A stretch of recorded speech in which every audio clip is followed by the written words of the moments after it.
you're doing it. We're not taught to think properly, are we? No. Nobody teaches us to think in the right way. This is the problem. Yeah. Nobody teaches, the great sages, if you like, in personal development do not teach you how to think properly. And that's the core. You've got to get your thought process right, and you've got to notice your thoughts. I went through a process of removing every single thought that wasn't helping me get to where I want to go.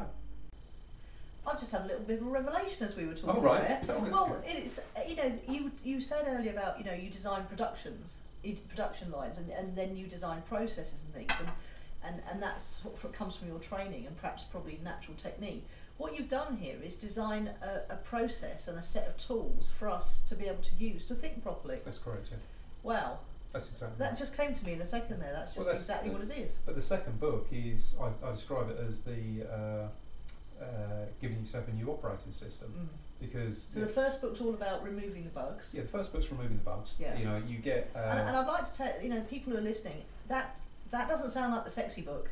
The sexy book sounds like the second book, but actually you have to go through. And I found it a really good read. It's not. It was revolutionary for me. Revelationary. But it was also a very easy. It's an easy read. You have to think about it as you go. It's heavy from the point of view of you can't just read like a novel. No, it's not, obviously not a novel. Because the problem is it makes you think. Yeah. The problem is sometimes you have to put it down and think properly. What was it? Wallace D. Wattles wrote in I can't remember what his name is. Science of Getting Rich. He said the work that most men shy away from is thinking, because it's the hardest work of all, and it is. You have to think about it, but it works like this, right? Okay, well, have you got success in your life? If the answer's no, then you need to do something different, right? You need to do something different. It's a case of, right, well, what's the problem? With me, it was like I had an advantage. I'd created a string of successes, so I went, why's this not working? What was I doing differently? Yeah, you had something to compare it to. I had something to compare it to. Yeah. I had a map. Yes. I knew what was broken, so I went, that's broken. Right, okay. This is how to fix that. Yeah. So people like, I talk to a huge number of successful people because of the business I'm in, and because of the business I've been in, and because of the influence and everything like that. And most successful people don't actually know. Well, actually, I don't know a successful person who can actually say to me how they did it. Well, they just do it. They just do it so instinctively. It just comes from inside. Yeah. What happened to me was I went.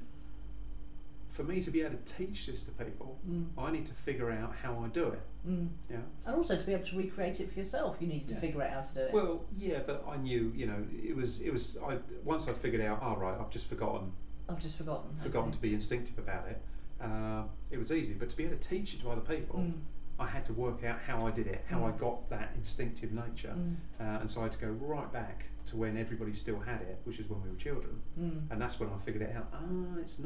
It's not something, it's not something you've got to go and get, something you've got to get rid of. And once I got that, it was like absolute revelation.